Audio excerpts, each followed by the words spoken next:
Hey everyone, welcome to my review of WandaVision Episode 9.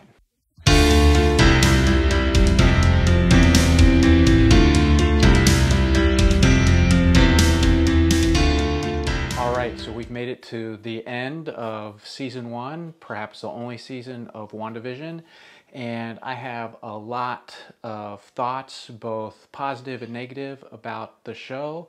And so I thought the best way to do this would be to divide it up into two separate videos. And the first one, this one, I will be talking about all the things I thought did not work in the episode.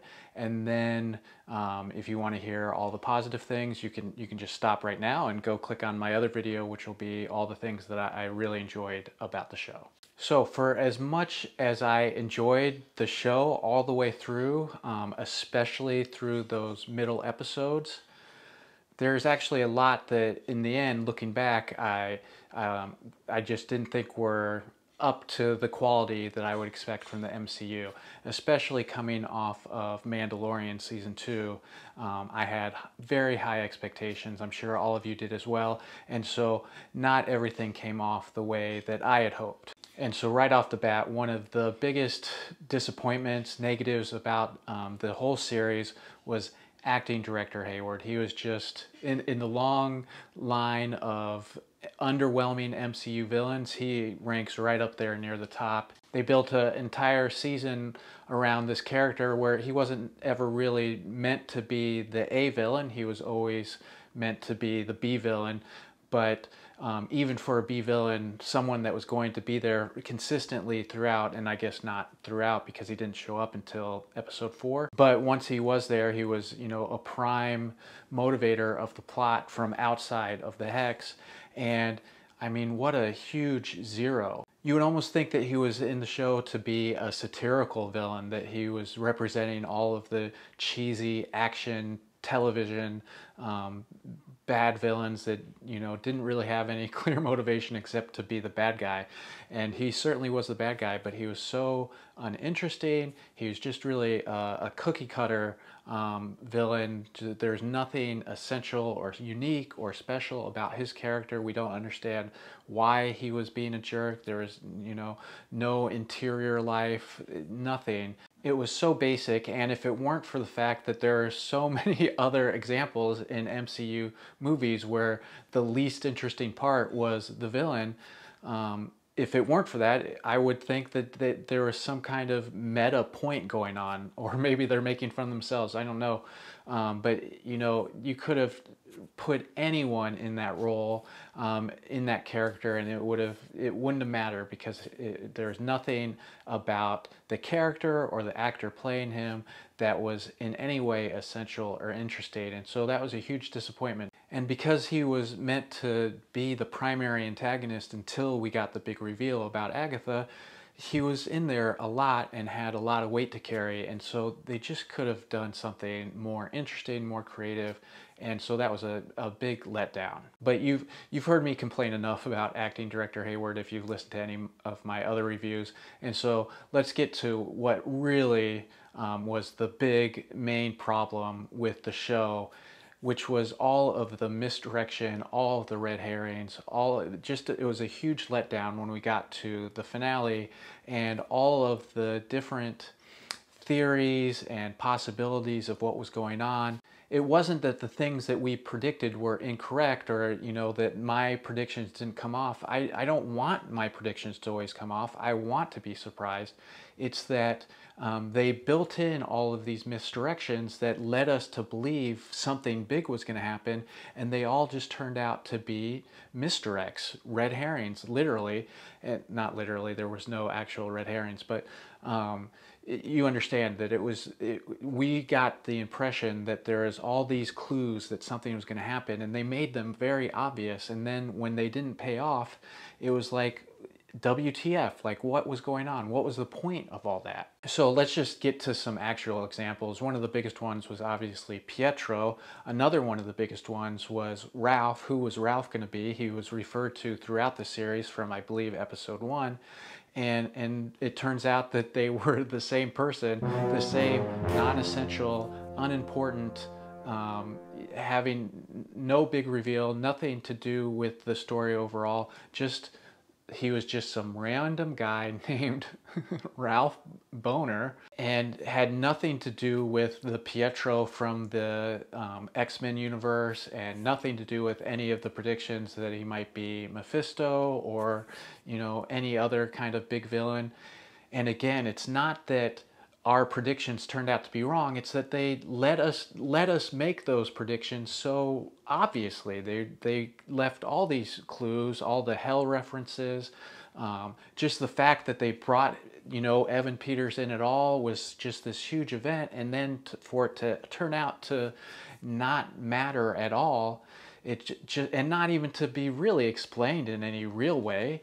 It's just like, what a huge letdown that they purposely stoked. And I'll give some other examples, but I've been looking at some of the commentary online and listening to some of the creators talk about it, and the director and Kevin Feige and some of the writers, they all seem to have suggested that they purposefully put in these misdirects. They wanted to mislead the audience into thinking that these things were possible. And there was another example with the astrophysicist friend, that was mentioned, multiple times, and then we never even get to see the astrophysicist. It wasn't essential. It was just seeming to be some explanation for why Monica was able to get this machine that was totally non-essential to the story. The machine was what got her into the hex, but the way she got the machine, what difference did it make? And so if you're making these references to her friend that's an astrophysicist, no, it doesn't have to be Reed Richards or Bruce Banner, or it didn't have to be someone big like that, but whoever, if you're referring to this person off screen, you have to have some reason for it. And obviously they didn't. It was, again, just meant to be a misdirect. And so, we have these big examples, and there's some other examples as well. I know that a lot of people were thinking Dottie was going to be something big, and it wasn't. And there was other things that were meant to, let us believe that something might be going on that wasn't. Again, this was all apparently intentional, or them coming out after the fact and realizing that they effed up and are just like, oh yeah, we meant to do it. But either way, it was just a huge miscalculation. And so they created all of these misdirections, these red herrings. And the problem with that is, the reason you use those is, for example, you have a murder mystery. And we, the audience, know that there's this mystery, and we're trying to solve it. And so you, as the creator, as the writer, as the director, you are putting in purposeful misdirects, things to mislead us, while at the same time giving us the clues for what's really going on. And so when we get to the end, yeah, we thought it might be this or that. We came up with all these theories, and that's part of the fun of the murder mystery genre. And then we get to the end, and the final reveal needs to be as big, if not bigger, than any of the possibilities that we were thinking.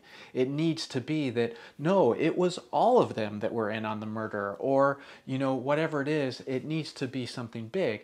When we get to the end of WandaVision and we find out, no, none of those misdirects really played out, there needed to be something big at the other end of that, or else you have just, trolled us. You have put us through all of this guessing and theorizing for no good reason.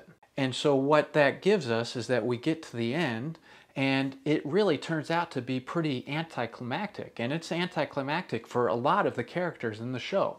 For example, Evan Peters, he has this big entrance as Pietro, as Quicksilver from the other universe, and there's this mystery. Why is he different? And then we get to the end, and he kind of just has this moment where he's trying to stop Monica from getting away, and then she easily defeats him, and then we don't see him again until the very end, and we see his ID, that, oh, it turns out that it was just this guy named Boner. All of that buildup for what I called the biggest moment in the history of the MCU, and no, it wasn't. It was just purposeful trolling, it seems, or more likely, I think, probably them realizing, uh-oh, we messed up and we need to cover up and pretend like it was on purpose. Other anticlimactic ends, you have Darcy, who was, obviously one of the fan favorites.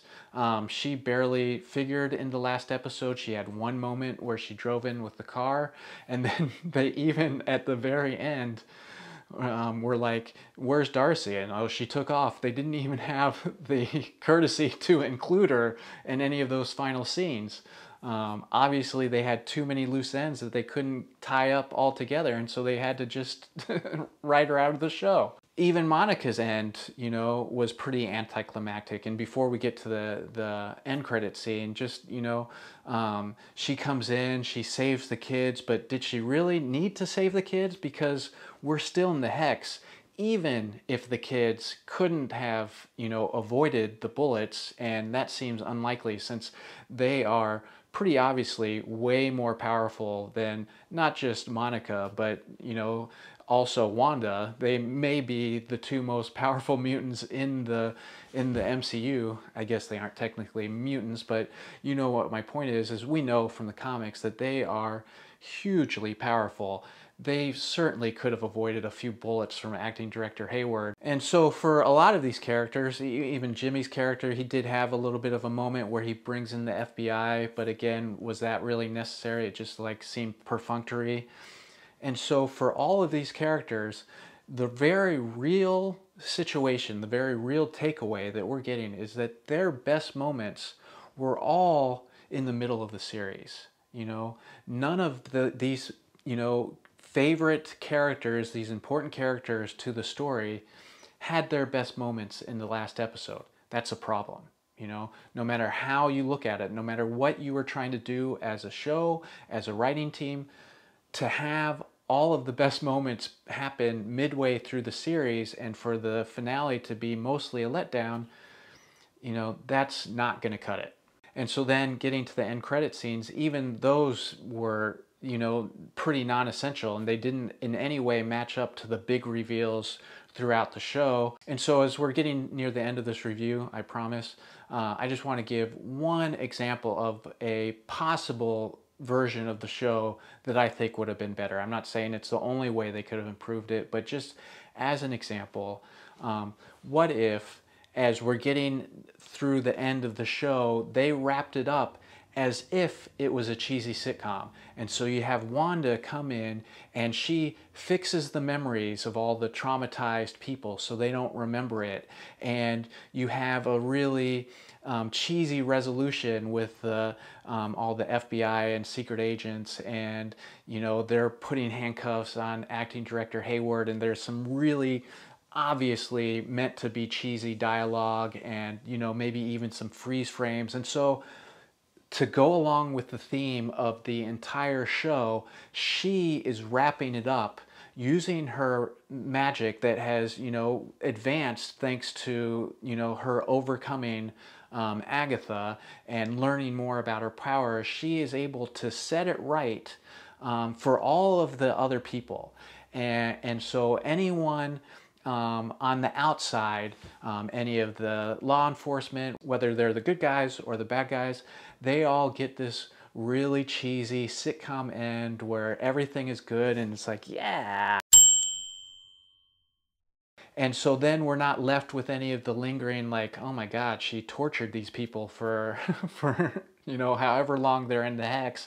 And then you have this really weird, poor choice of a moment where Monica is really serious. They'll have no idea what you did for them. And it's like, what did she do for them? She tortured them for months and kept them away from their family and messed with their minds, and they just suffered. And what did she do for them? She did nothing for them.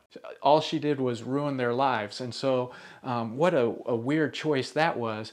But instead, she fixes it all. They don't have any of the bad memories. She implants good memories, and whatever that looks like, they go back to their lives, none the wiser to what's happened to them.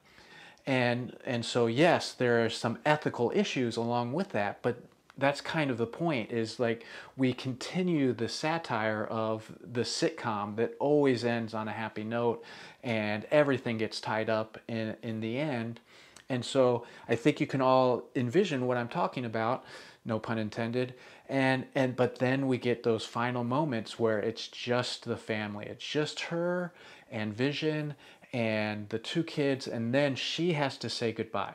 I don't know why exactly she has to say goodbye, because to tell the truth, I don't know why they couldn't continue. Why did she have to let them die? Um, I have my theories. I think, kind of the theme of the show was that you can't bring the dead back to life, and so I understand why Vision wanted to die, but that was not explicit. That's not what they talked about at the end. They just kind of was assumed, and I'm now doing the writer's job by filling in those gaps for them. Um, but she realizes, oh, I can't keep you alive, Vision. I have to let you go. Or maybe it's made explicit that despite us knowing outside of the realm of the show that she does have the power to, make these changes permanent, maybe within the show she doesn't have those powers yet, and so she is not able to keep them alive outside of the hex. And so and we know, like, oh, it's too dangerous to keep the hex open, and so the world that she created we know is non-tenable, so she has to let the hex go. And so while she's fixed it for everyone else, she can't fix it for herself, and she has to say goodbye to her family and experience more trauma. And so then you have this situation where all of this happens. She has fixed it for everyone else, and everyone is blind to the grief that she still has to carry on her own, because she, once again, has suffered great loss. She has realized the darkness within her, that she's realized the danger of her powers. And so then we get to that end credit scene where she is doing the magic in the astral realm while she's kind of chilling out. And we understand, like, oh, okay, yeah. She doesn't have the power yet to keep her children alive, to bring Vision back, but she's working on it, and that's what's getting us into the next phase. And maybe even we get a hint of the danger that she might pose, because she is not done yet with messing with this dark magic. And maybe we see that she still has a journey to continue on. Yes, that is a great show. That is one that doesn't feel anticlimactic, and we get rid of all the red herrings, and then it's a complete, full show. And as we wrap up, I just want to say that I actually still really enjoyed the show. There's a lot of things I really liked about it, and I'm going to do a part 2 where I talk about all the things that I enjoyed about WandaVision and why I did think it was, really good in a lot of ways. But that is for the next episode, and so if you want to watch that, go ahead and find the link down below. And again, thanks for tuning in. As we, any of you that kind of watched all the way through, thank you. I hope that you enjoyed it, more than I did, or that you can focus on the parts that were good and not the parts that were bad. But yes, thanks for tuning in. If you like the review, please like and subscribe to my channel, and I'll see you next time.